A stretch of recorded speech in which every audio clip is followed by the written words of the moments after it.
وما أرسلنا من قبلك إلا رجالا نوحي إليهم فاسألوا أهل الذكر إن كنتم لا تعلمون. بسم الله الرحمن الرحيم. السلام عليكم ورحمة الله وبركاته. إن الحمد لله نحمده ونستعينه ونستغفره ونعوذ بالله من شرور أنفسنا ومن سيئات أعمالنا. من يهده الله فلا مضل له ومن يضلل فلا هادي له.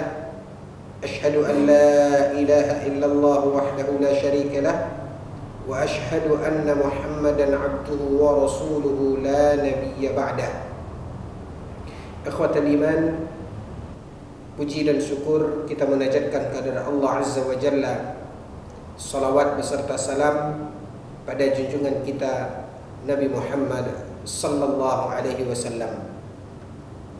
Ikhwatal iman, kembali kita melanjutkan pembahasan pembatal amal menurut Al-Quran dan sunnah Nabi sallallahu alaihi wasallam, di mana pada pembahasan sebelumnya kita sampai pada permasalahan terkait dengan pandangan Ahlus Sunnah wal Jamaah terhadap pembatal amal, di mana telah kita katakan bahwasanya Ahlus Sunnah wal Jamaah berada di tengah, la ifrat wala tafriq, tidak berlebih-lebihan dan juga tidak serampangan. Tidak berlebih-lebihan sebagaimana pandangan Khawarij dan tidak serampangan sebagaimana pandangan Murji'ah.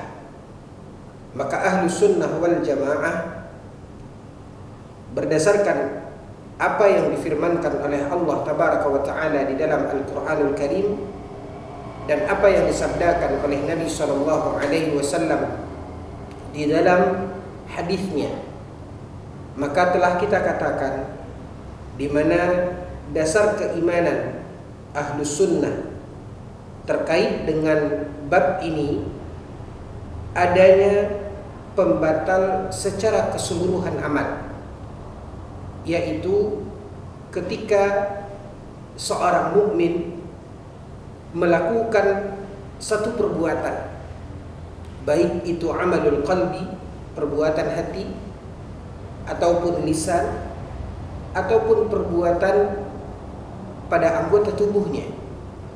Maka ketika dia melakukan sesuatu yang dapat mengeluarkan dia dari iman, yaitu dengan kekufuran, atau ketika dia keluar dari agama Islam, keluar dari keimanan dengan melakukan kesyirikan, sehingga dia dihukum murtad, lepas iman dari dirinya, sebagaimana ketika dia melakukan kemunafikan yang termasuk dalam kategori kemunafikan yang mengeluarkan dia dari keimanan, seperti kemunafikan yang dinamakan dan disebut dalam uraian para ulama terkait tentang kemunafikan ini, yaitu ketika seseorang terjerumus kepada apa yang disebut dan dinamakan dengan nifaqun i'tiqadi,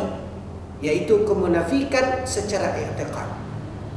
Maka dengan hal ini, ikhwatal iman, lepaslah keimanan dari dirinya, yaitu dengan kekufuran, dengan kesyirikan, atau dia murtad keluar dari agama Islam berpindah kepada keyakinan dan agama yang lain.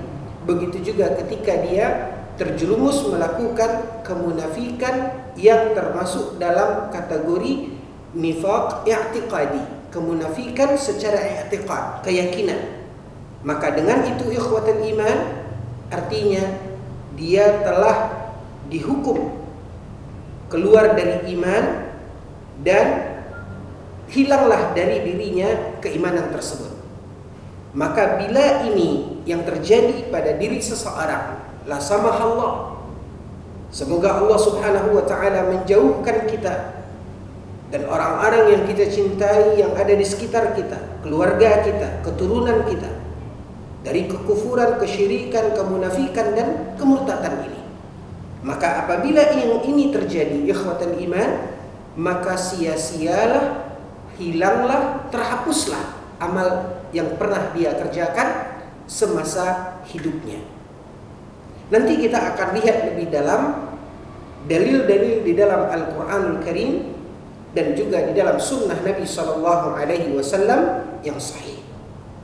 Yang kedua, di dalam apa yang dipandang dan diyakini oleh ahlu sunnati wal jamaah terkait dengan masalah ini, ikhwatal iman, yaitu beberapa perbuatan dosa di mana ketika seorang yang telah melakukan amal saleh, yang telah melakukan ketaatan kepada Allah Subhanahu wa taala, namun bersamaan dengan itu dia pun melakukan perbuatan-perbuatan yang dilarang oleh Allah Subhanahu wa taala dalam dosa-dosa tertentu, maka ikhwatal iman, kembali berdasarkan Al-Quran dan juga hadis Nabi SAW yang sahih, ada di antara dosa-dosa tersebut yang dapat menghapus atau menghilangkan pahala dari satu ibadah dan ketaatan yang dilakukan.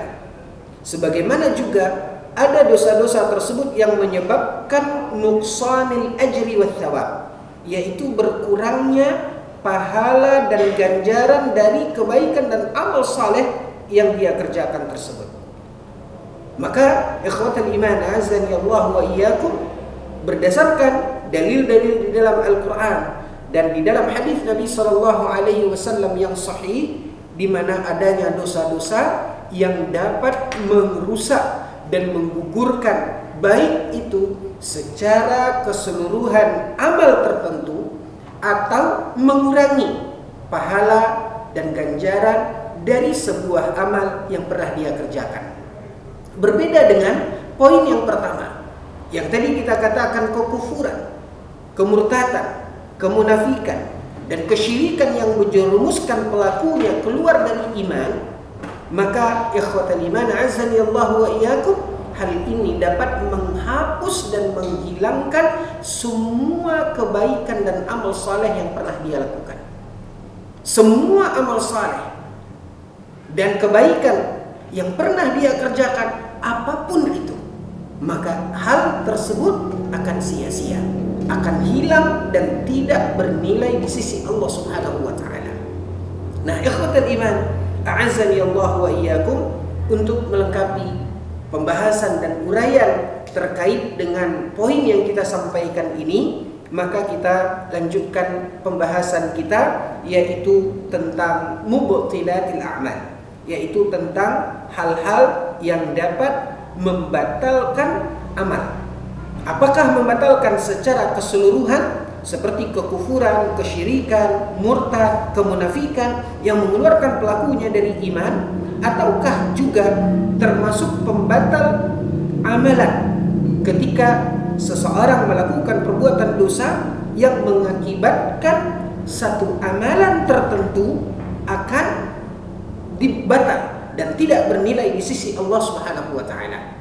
Seperti yang kita contohkan, dan nanti akan lebih rinci kita pun akan melihat di dalam uraian berdasarkan dalil dari firman Allah Subhanahu wa taala maupun dari hadis Nabi sallallahu alaihi wasallam.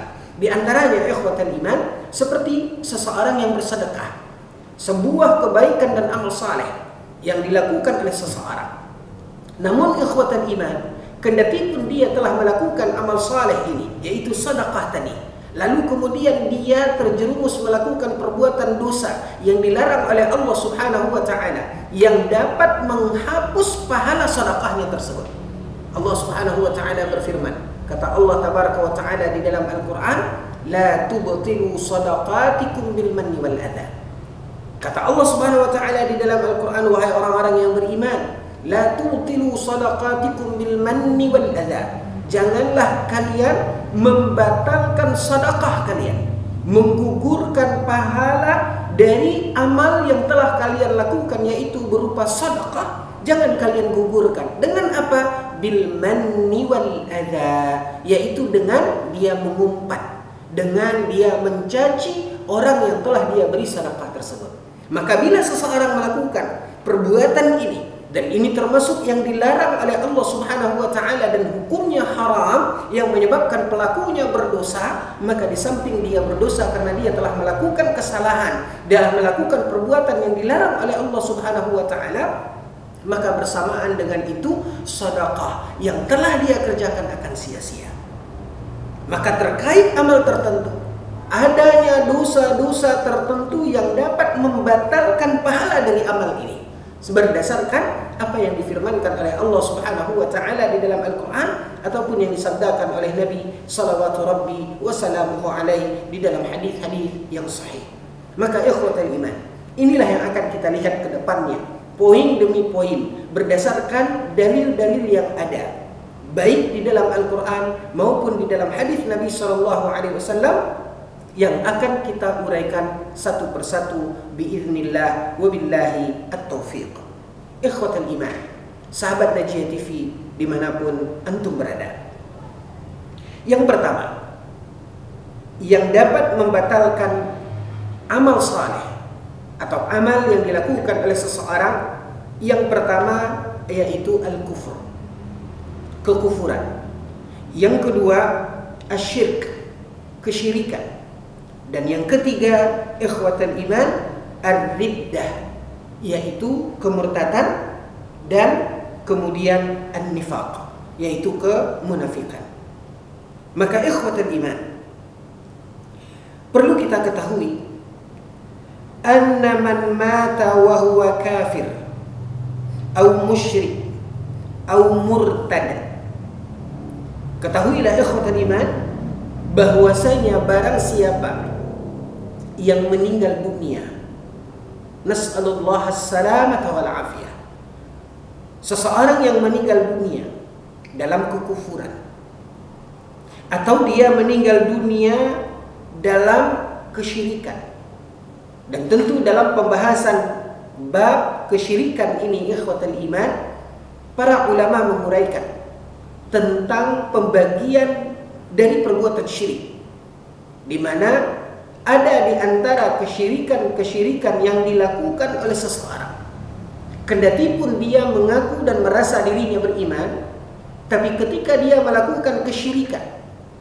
maka ikhwatal iman a'azzani Allah wa iyyakum, apa yang dikatakan oleh Allah tabaraka wa taala ketika dia meninggal dunia dalam melakukan perbuatan syirik tersebut, atau ketika dia melakukan kesyirikan ini dan kesyirikan yang dia kerjakan dan buat tersebut adalah syirik besar.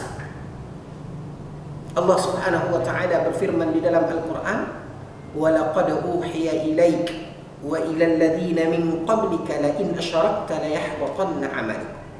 Kata Allah Subhanahu wa taala, telah kami wahyukan kepada engkau wahai Muhammad, dan juga telah kami wahyukan kepada orang-orang sebelum engkau, la in asyrakta, jika engkau melakukan kesyirikan, la yahbatanna 'amaluka, maka kata Allah Subhanahu wa taala di dalam ayat yang mulia ini, akan sia-sia amal. Maka kesyirikan jika dilakukan oleh seseorang dengan catatan dia meninggal dunia sebelum dia bertaubat dari kesyirikannya ini, maka kembali kepada apa yang difirmankan oleh Allah tabaraka wa taala, la yahbatanna 'amaluka. Kata Allah Subhanahu wa taala, maka akan sia-sia amalmu. Begitu juga ikhwatal iman, ketika seseorang yang tadinya beriman, lalu kemudian Allah Subhanahu wa taala mentakdirkan dia untuk keluar dari iman, yaitu murtad. Nas'alullah as-salamata wal afiyah. Semoga Allah Subhanahu wa taala melindungi kita dan keluarga kita serta orang-orang yang ada di sekitar kita dari kemurtadan ini.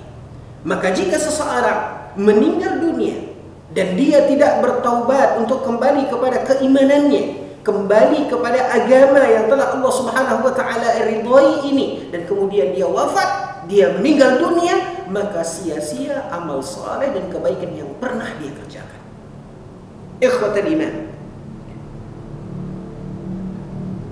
la yasihhu minhu at-taqarrub bil af'al al-jamilah, maka tidaklah diterima oleh Allah Subhanahu wa taala apapun kebaikan dan amal saleh yang dia kerjakan untuk mendekatkan dirinya kepada Allah Subhanahu wa taala.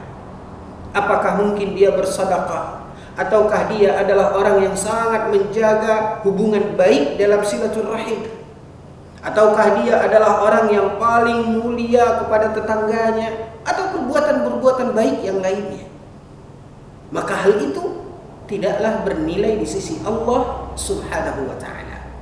Karena kita telah menjelaskan sebagaimana difirmankan oleh Allah Subhanahu wa taala di dalam Al-Qur'an, ketika Allah tabaraka wa taala mengatakan man 'amila salihan, yaitu orang-orang yang mengerjakan amal saleh, di mana dia melakukan kebaikan, dan kebaikan inilah yang kita namakan dengan amal saleh. Man 'amila salihan, kata Allah, orang yang mengerjakan amal saleh, min dzakarin aw untha, baik laki-laki ataupun perempuan, wa huwa mu'min. Allah Subhanahu wa taala mengatakan wa huwa mu'min, ketika dia melakukan amal saleh tersebut, wa huwa mu'min, dan dia dalam keadaan iman, dan dia wafat dalam kondisi beriman. Ketika Allah Subhanahu wa taala berfirman di dalam ayat yang mulia ini, ikhwatal iman, para ulama ahli tafsir, di antaranya Syekh Abdul Rahman As-Sa'di, di dalam kitab tafsirnya Taisir Karimur Rahman fi Tafsir Kalamil Mannan, Syekh Abdul Rahman As-Sa'di menjelaskan, ketika Allah Subhanahu wa taala mengatakan wa huwa mu'min, sedang dia beriman, yaitu dia beriman dan meninggal dunia dalam keadaan iman. Apa kata Syekh Abdul Rahman As-Sa'di di dalam menafsirkan ayat yang mulia ini? Beliau mengatakan li'annal imana syartun fi sihhatil a'mal, karena sesungguhnya iman adalah syarat di dalam diterimanya satu amal.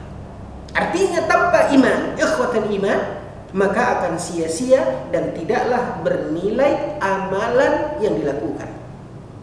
Makanya ikhwatal iman, azani Allah wa iyyakum, di dalam ayat yang lain Allah Subhanahu wa taala menjelaskan terkait orang-orang yang wafat, orang-orang yang meninggal dunia dalam kekufuran, atau ketika dia wafat dan gugur tanpa bertaubat, dia wafat dan meninggal dunia tanpa bertaubat dari kesyirikan yang pernah dia kerjakan, ataukah dia meninggal dunia ketika dia telah murtad dan tidak bertaubat dari murtadnya tersebut. Artinya dia wafat, dia meninggal dunia dalam keadaan murtad, keluar dari iman, maka ikhwatal iman fa'amaluhu muhbit, ya. Maka ketahuilah sesungguhnya amalnya sia-sia. Sebagaimana yang difirmankan oleh Allah tabaraka wa taala salah satunya di ayat yang tadi kita bacakan. Lalu kemudian dalil yang lain ikhwatal iman, firman Allah tabaraka wa taala di dalam Al-Qur'anul Karim, tepatnya di dalam surat Al-Baqarah ayat 217. Allah Jalla wa Ala berfirman, "Wa man yartadid minkum 'an dinihi fayamut wa huwa kafir." Kata Allah Subhanahu wa taala, orang-orang yang murtad, orang-orang yang keluar dari agamanya, murtad dari Islam, fayamut wa huwa kafir, lalu kemudian dia meninggal dunia dalam keadaan kafir. Dia meninggal dunia dalam keadaan kafir, belum bertaubat dan tidak kembali kepada agama yang Allah Subhanahu wa taala telah ridhoi ini. Maka Allah Subhanahu wa taala mengatakan faulaika habitat a'maluhum fid dunya. Mereka inilah orang-orang yang sia-sia amalan yang pernah mereka kerjakan di dunia. Tidak ada arti dan tidak ada nilai di sisi Allah Subhanahu wa taala. Wal akhirah, begitu juga di akhirat. Maka hal itu tidaklah bermanfaat untuknya di dunia maupun apalagi di akhirat. Wa ulaika ashabun nari hum fiha khalidun, kata Allah Subhanahu wa taala. Maka orang yang seperti ini, yaitu orang yang murtad tadi, yang kemudian dia mati dalam keadaan kafir, dia tidak kembali dan tidak bertaubat kepada Allah Subhanahu wa taala, maka dia mati dalam keadaan kafir. Maka kata Allah, ulaika habitat a'maluhum fid dunya wal akhirah. Sia-sia amalnya apa yang telah mereka perbuat. Wa ulaika ashabun nar. Allah Subhanahu wa taala berfirman, dan mereka inilah orang-orang yang akan dicampakkan oleh Allah di dalam api neraka. Hum fiha khalidun, kata Allah. Dan mereka akan kekal di dalam api neraka tersebut selama-lamanya. Nas'alullah as-salamata wal afiyah. Makanya ikhwatal iman azani Allah wa iyyakum. Inilah salah satu poin yang dapat menggugurkan semua amal kebaikan. Apapun yang pernah dia kerjakan, apapun yang pernah dia perbuat, maka akan sia-sia di sisi Allah Subhanahu wa taala dan tidak ada nilainya. Karena dia telah melakukan satu poin yang menggugurkan seluruh amal kebaikannya, yaitu murtad. Kemudian ikhwatal iman, di dalam ayat yang lain dalam surat At-Taubah, tepatnya pada ayat yang ke-17, Allah Jalla wa Ala berfirman, "Ma kana lil musyrikeen an ya'muru masajidallahi syahidina 'ala anfusihim bil kufr, ulaika habitat a'maluhum fin nar hum fiha khalidun."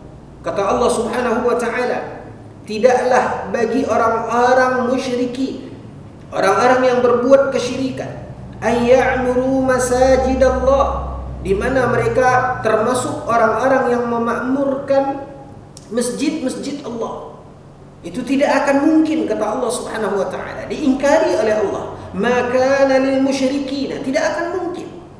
Orang-orang musyrikin termasuk dalam barisan dan golongan orang-orang yang memakmurkan masjid. Syahidina ala anfusihim bil kufr. Justru mereka ini adalah orang-orang yang bersaksi atas diri mereka dengan kekufuran, atas apa yang telah mereka lakukan. Ketika mereka terjerumus bergelimang dengan kesyirikan, khususnya yang termasuk dalam kesyirikan besar yang dapat mengeluarkan dia dari Islam. Makanya ikhwatan iman azani Allah wa iyyakum, ulaika habitat a'maluhum, kata Allah.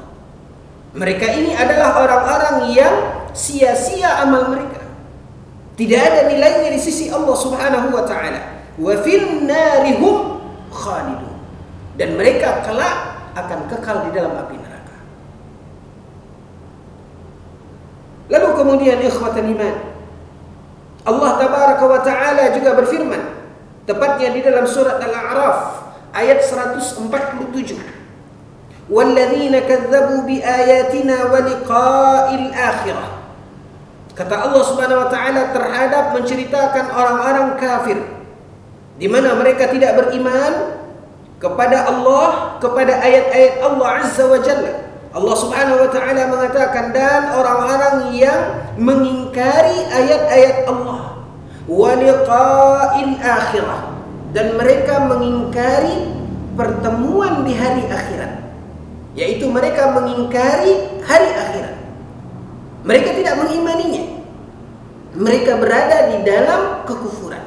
Apa kata Allah tabaraka wa taala terkait orang-orang yang tidak beriman ini? Habitat a'maluhum. Kata Allah Subhanahu wa taala, kendati pun mereka melakukan kebaikan di kehidupan dunia, maka itu tidak ada nilainya di sisi Allah Subhanahu wa taala. Akan sia-sia amal mereka, kata Allah. Hal yujzauna illa ma kanu ya'malun.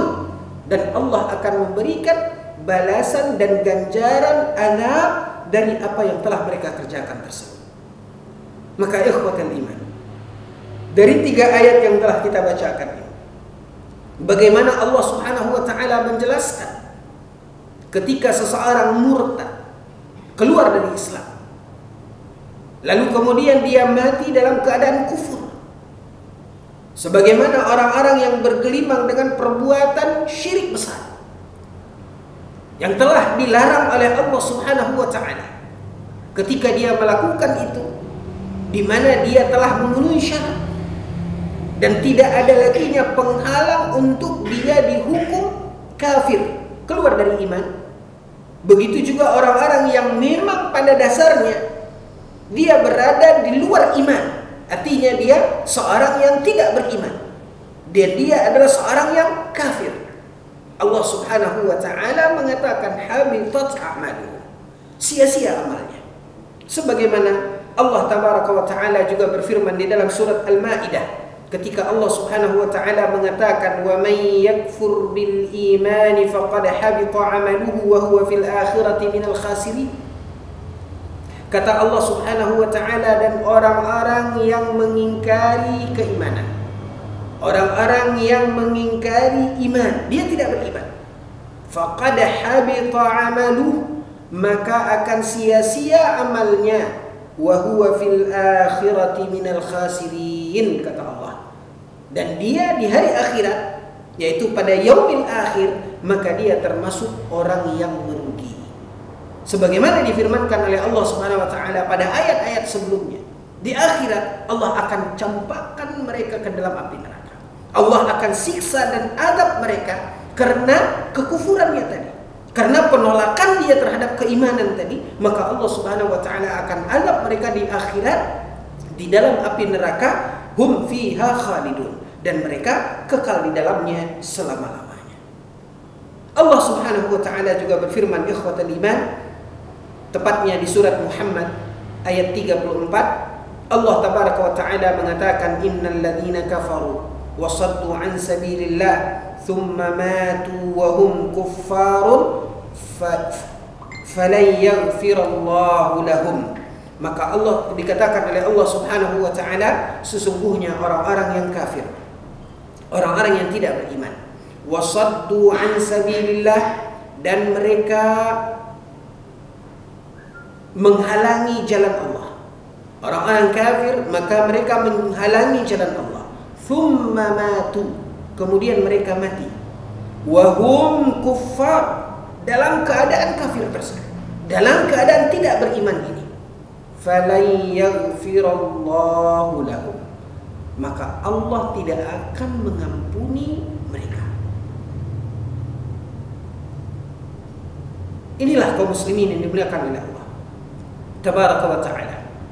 Beberapa ayat yang telah difirmankan oleh Allah Subhanahu wa ta'ala terkait kekufuran, terkait kesyirikan, begitu juga kemurtadan, di mana orang yang melakukan hal tersebut akan sia-sia amal saleh dan kebaikan bagaimanapun yang telah dia perbuat selama hidupnya. Lalu kemudian ikhwatal iman, a'azzani Allah wa iyyakum, Allah Subhanahu wa taala juga berfirman di dalam ayat yang tadi kita bacakan, yang Allah tujukan kepada Nabi Muhammad sallallahu alaihi wasallam. Di dalam ayat ketika Allah Tabaraka wa taala berfirman, wa laqad uhiya ilaika wa ilal ladzina min qablika. Apa kata Allah Subhanahu wa taala? Sungguh telah kami wahyukan kepada engkau wahai Muhammad. Nabi Muhammad sallallahu alaihi wasallam sebagai sayyidul anbiya, sebagai penghulunya para nabi. Nabi Muhammad sallallahu alaihi wasallam sebagai manusia pilihan Allah. Bahkan beliau adalah manusia terbaik yang pernah menginjakkan kakinya di muka bumi ini. Dan beliau adalah seorang yang maksum, seorang yang terpelihara. Dari sini ikhwatal iman, lihat bagaimana kesungguhan dan apa yang telah dilakukan oleh Nabi SAW dalam amal saleh yang tidak perlu kita uraikan panjang lebar. Dari satu hadis Nabi SAW saja, khususnya ketika ada di antara orang-orang yang beriman di zaman Nabi SAW bertanya, apa yang dilakukan oleh Nabi SAW dalam kesendirian beliau? Maka diceritakanlah oleh orang-orang terdekat Nabi SAW bagaimana kegigihan Nabi di dalam ibadah. dalam melakukan amal saleh dan ketaatan yang tidak diragukan lagi, ikhwatul iman. Ketika Aisyah radhiyallahu anha menceritakan bagaimana salat malamnya Rasulullah sallallahu alaihi wasallam, Aisyah radhiyallahu anha mengatakan, "Fala tas'alu an husnihinna wa tulihin." Jangan tanya bagaimana bagus dan panjangnya salat Nabi sallallahu alaihi wasallam itu. Maka saking panjang dan bagusnya salat Nabi sallallahu alaihi wasallam, dikatakan oleh Aisyah radhiyallahu anha, hatta walima qadama, hingga bengkak kedua tumit Nabi sallallahu alaihi wasallam. Bagaimana kita mampu untuk mengimbangi kesungguhan Nabi sallallahu alaihi wasallam di dalam amal saleh? Tidak diragukan, ikhwatul iman. Bahkan saking Aisyah radhiyallahu anha prihatin melihat kondisi Nabi, sebagaimana diceritakan oleh Aisyah radhiyallahu anha, hingga bengkak kedua tumit Nabi SAW. Aisyah bertanya kepada Nabi. Aisyah radhiyallahu anha mengatakan, "Ya Rasulullah, kenapa engkau begitu di dalam ibadahmu? Sementara faqad ghufira laka ma taqaddama min dzambika wa ma ta'akhkhara." Sementara tidak ada yang tertulis tercatat kesalahan dan dosa. Kalaupun ada kekeliruan dan kesalahan, maka hal itu telah diampunkan oleh Allah Subhanahu wa taala. Lihat ikhwatul iman. Apa jawaban Nabi sallallahu alaihi wasallam ketika Aisyah radhiyallahu anha mengatakan itu? Nabi sallallahu alaihi wasallam mengatakan, "Afala akuna 'abdan syakura?" Kata Rasulullah sallallahu alaihi wasallam, dengan apa yang telah Allah Subhanahu wa taala anugerahkan ini, Allah pelihara Nabi sallallahu alaihi wasallam dari dosa dan kemaksiatan. Allah jadikan beliau sebagai seorang hamba yang maksum. Tapi kenapa beliau masih begitu di dalam ketaatan dan ibadah dalam salatnya hingga bengkak kedua tumitnya? Nabi sallallahu alaihi wasallam mengatakan, apa salahnya aku menjadi seorang hamba yang bersyukur? Allahu akbar. Inilah ketaatan dan ibadah Nabi sallallahu alaihi wasallam. Belum lagi ikhwatul iman, kalau kita kupas lagi bagaimana ibadah, ketaatan, sedekah yang telah dilakukan oleh Nabi sallallahu alaihi wasallam. Sehingga wajar ikhwatul iman ketika ada sebahagian orang bertanya kepada orang-orang dekat Nabi tentang bagaimana ibadah Nabi. Maka yang satu merasakan, begitu juga yang lain juga merasakan hal yang sama, bahwasanya apa yang mereka perbuat belum ada apa-apanya dibanding dengan ibadah dan ketaatan yang telah dilakukan oleh Nabi. Sehingga mereka memandang begitu banyak waktu mereka yang terbuang sia-sia. Sampai-sampai salah seorang dari mereka mengatakan, "Sa'aqumu wa la anam." Kalau begitu, untuk mengikuti dan mengimbangi ibadah dan ketaatan Nabi, aku akan salat sepanjang malam dan aku tidak akan tidur.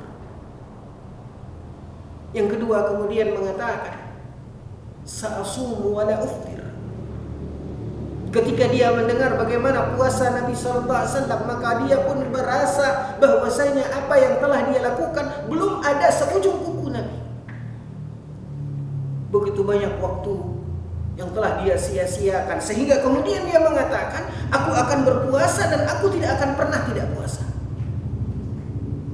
Sebagaimana yang ketiga, ikhwatul iman, juga merasa bahwasanya apa yang dia lakukan belum ada apa-apanya, karena begitu banyak waktunya tersita di mana dia disibukkan dengan istrinya. Maka dia menganggap istri sebagai penghalang untuk seseorang melakukan ketaatan. Sampai-sampai akhirnya dia mengatakan, wala atazawwajun nisa, aku tidak akan menikah. Begitu hal ini sampai kepada Nabi SAW, maka Nabi kemudian memanggil mereka. Ama antum taquluna kada wa kada? Dan diklarifikasi oleh Nabi SAW, kaliankah yang tadi mengatakan ini dan ini, kata Nabi SAW. Dan setelah mereka menjawab, betul, mereka lah yang mengatakan itu, dengan alasan yang berputar di benak mereka.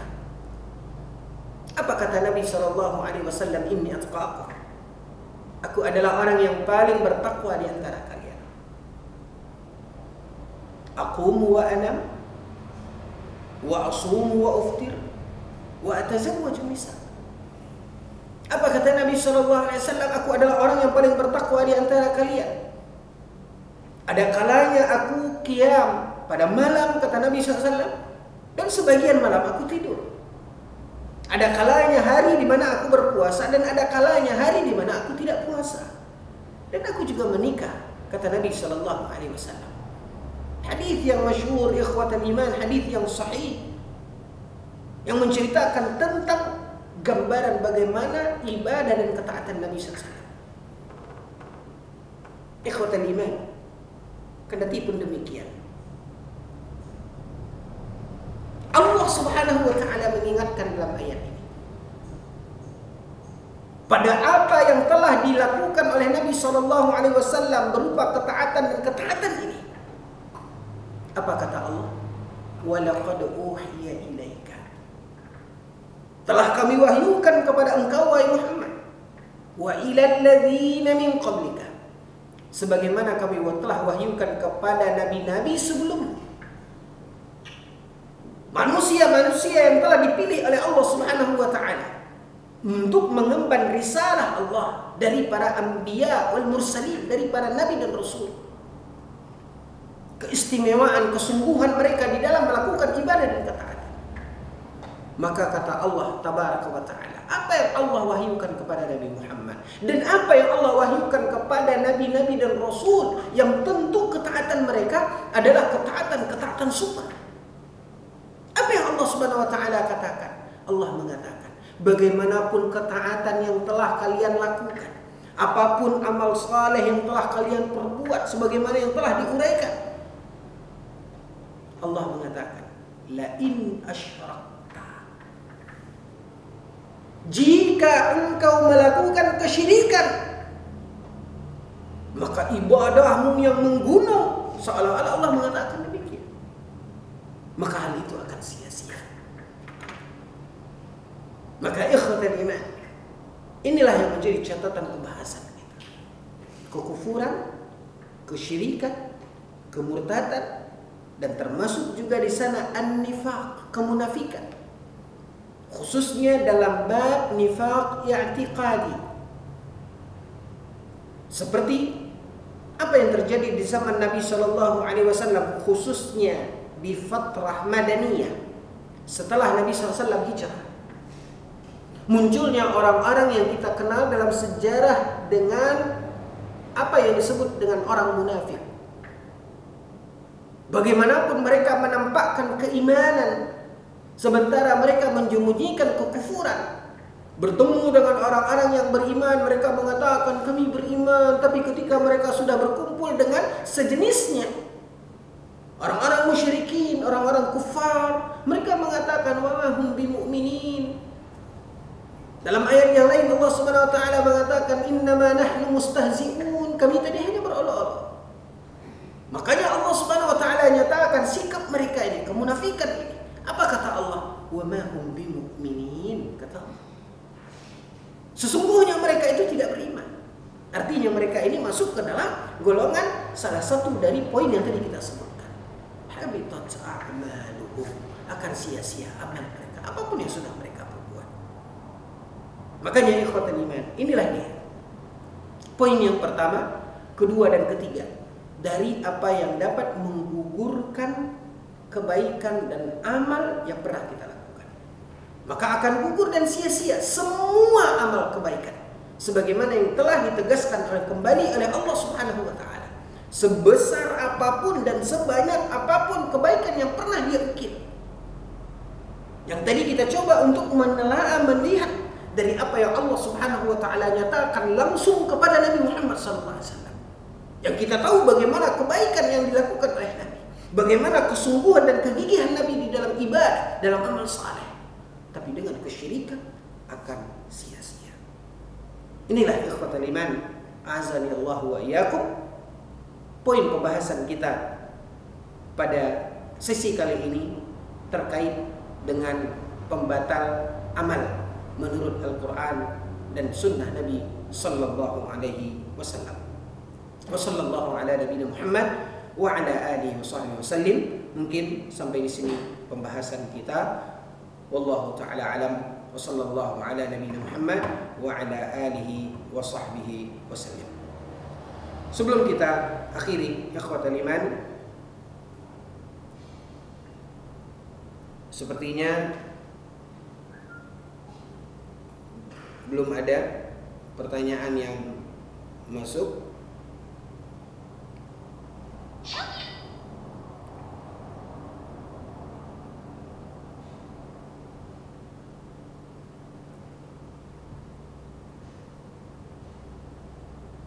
Ya, sepertinya belum ada dan tidak ada pertanyaan yang masuk. Kalau begitu kita tutup dan kita sudahi dengan doa kafaratul majlis. Subhanakallahumma bihamdika asyhadu an la ilaha illa anta. Ya. Ya.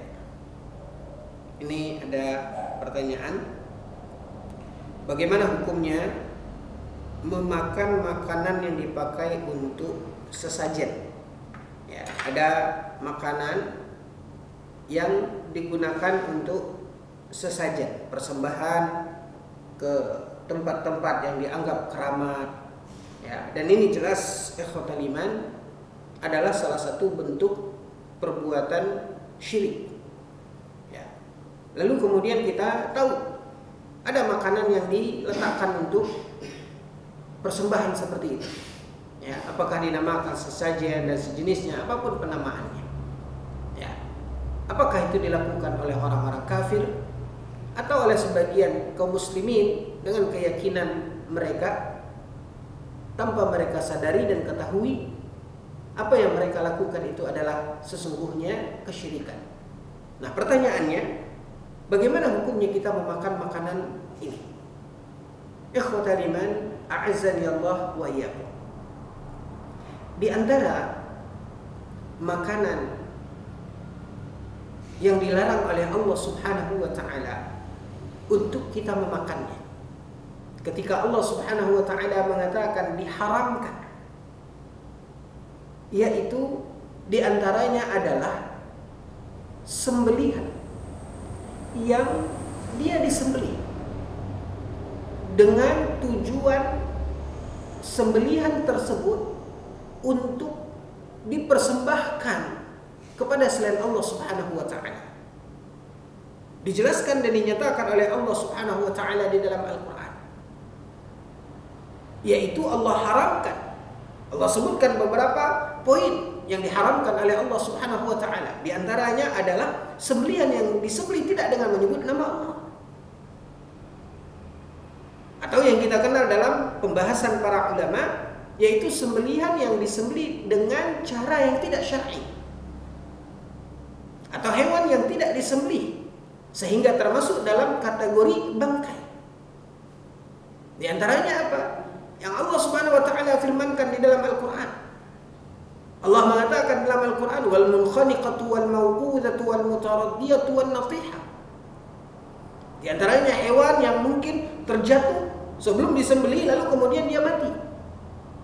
Maka ini termasuk bangkai yang diharamkan oleh Allah Azza wa Jalla.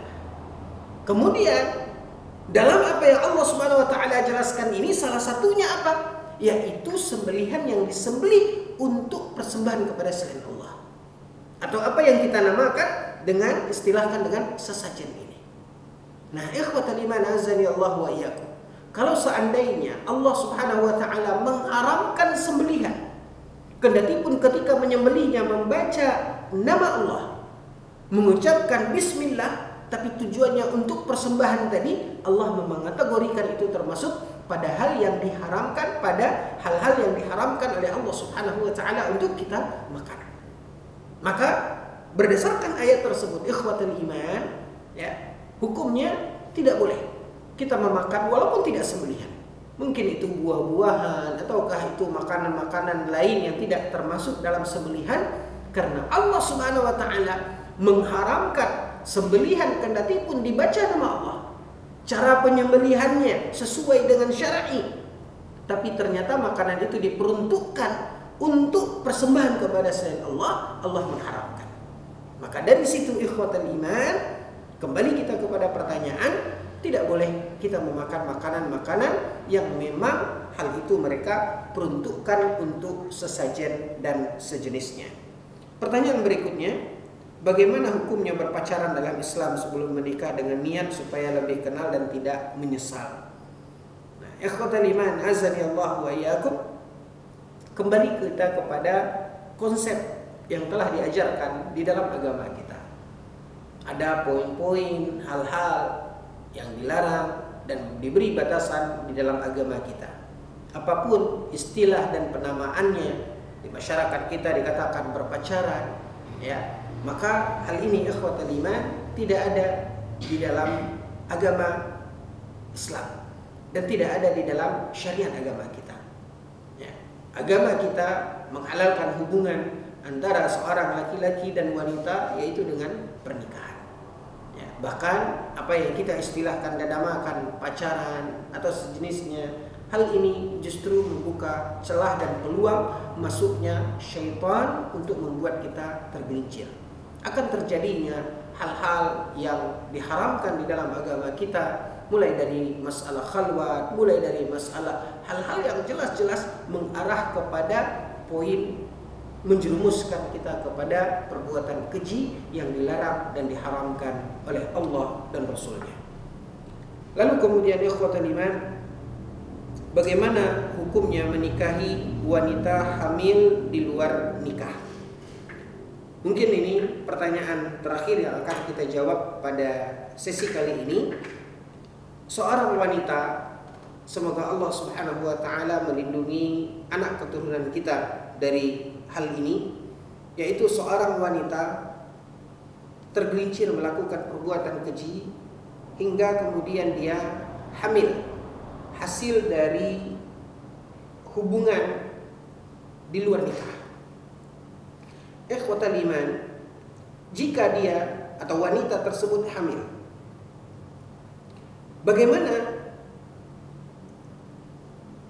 lelaki yang menghamilinya tadi, yaitu lelaki yang telah menghamilinya ini, dia menikahi wanita tersebut, menikahi wanita yang telah dia hamili.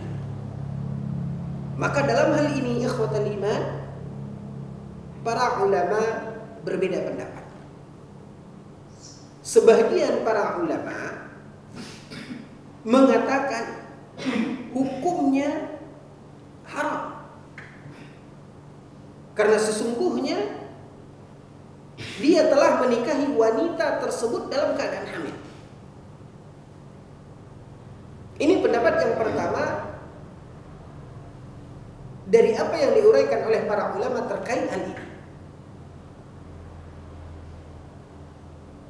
Orang laki-laki yang telah menghamilinya, dalam pendapat ini dikatakan haram untuk menikahinya. Melihat dari sisi ikhwatul iman, di mana wanita yang sedang hamil ini adalah wanita yang dikatakan bila dia adalah seorang yang janda, apakah dia ditinggal mati oleh suaminya atau dia berstatus janda ditinggal hidup, yaitu cerai hidup, maka kita ketahui ada hukum yang disebut dengan masa iddah, di mana wanita dalam masa iddah itu tidak boleh untuk dinikahi. Nah, ikhwatal iman azani Allah wa iyyakum, berangkat dari masalah ini, maka sebagian ulama mengatakan tidak boleh, kendati pun yang akan menikahinya itu adalah lelaki yang telah menghamilinya. Dan ini pendapat yang pertama di dalam masalah ini. Makanya para ulama dalam pendapat ini tidak membedakan antara laki-laki yang telah menghamilinya ini sama saja dengan laki-laki yang lain, yang hukumnya haram, tidak boleh. Namun ikhwatal iman, sebahagian para ulama dalam hal ini seperti kita katakan tidak ada kesepakatan, tidak ada ijma. Bila mana yang menikahinya itu adalah lelaki yang menghamilinya. Sebagian para ulama mengatakan haram, tidak boleh. Dan kalaupun dia menikah, nikahnya tidak sah. Namun ada sebagian ulama yang berpendapat jika yang akan menikahi wanita yang sedang hamil ini adalah lelaki yang menghamilinya, maka sebagian para ulama mengatakan nikahnya sah. Sedangkan bila yang menikahinya bukan laki-laki yang menghamilinya, sepakat para ulama mengatakan itu tidak sah. Termasuk sebagian ulama yang mengatakan laki-laki yang menghamilinya ini yang menikahinya, mereka berpendapat sah. Tapi ketika laki-laki lain yang bukan laki-laki yang menghamilinya, mereka mengatakan tidak sah. Sama dengan pendapat yang pertama. Maka ikhwatal iman, azani Allah wa iyyakum, lebih kita perjelas. Kita berbicara di sini menikahi wanita yang sedang hamil, yaitu laki-laki yang menghamilinya. Maka dalam masalah ini para ulama berbeda pendapat. Kalau masalah laki-laki yang tidak menghamilinya, yang menikahi wanita yang sedang hamil ini, sepakat semua para ulama mengatakan nikahnya tidak sah. Nah, adapun dalam permasalahan yang pertama, jika yang menikahinya adalah laki-laki yang menghamilinya, para ulama berbeda pendapat. Pendapat yang pertama mengatakan tidak sah, dan pendapat yang kedua mengatakan sah, dan pendapat yang kedua ini adalah pilihan Syekhul Islam Ibnu Taimiyah rahimahullah ta'ala, sebagaimana yang dikutip dan dinukilkan di dalam kitab Ikhtiyarat Fiqhiyah li Syekhul Islam Ibnu Taimiyah. Wallahu ta'ala alam. Saya pribadi dalam masalah ini, saya lebih cenderung untuk memilih pendapat yang kedua, yaitu pendapat pilihan Syekhul Islam Ibnu Taimiyah, tentu ikhwatal iman dengan dalil-dalil dan argumen yang juga diuraikan oleh para ulama pada masing-masing pendapat ini. Wallahu ta'ala a'lam. Mungkin dengan ini ikhwatal iman, pertanyaan yang bisa kita jawab pada kesempatan yang berbahagia ini, dan kita kembali berdoa memohon kepada Allah dengan menyebut nama-namanya yang mulia dan sifat Allah tabaraka wa ta'ala yang sempurna. Semoga Allah subhanahu wa ta'ala meneguhkan kita di dalam keimanan hingga akhir hayat kita, dan menyelamatkan kita dari kekufuran, kesyirikan, dan kemunafikan. Dan kembali kita berdoa kepada Allah tabaraka wa ta'ala agar Allah subhanahu wa ta'ala memberikan ampunan kepada kita bila mana ada perbuatan kita yang termasuk dalam kesyirikan yang tidak kita sadari. Dan kita mohon ampun, minta ampun kepada Allah subhanahu wa ta'ala keselamatan agar Allah jauhkan kita dari kesyirikan yang kita sadari dan ketahui. Wa sallallahu ala nabiyina Muhammad. Kita akhiri dengan doa kafaratul majlis. Subhanakallahumma bihamdika asyhadu an la ilaha illa anta astaghfiruka wa atubu ilaik. Wassalamu alaikum warahmatullahi wabarakatuh.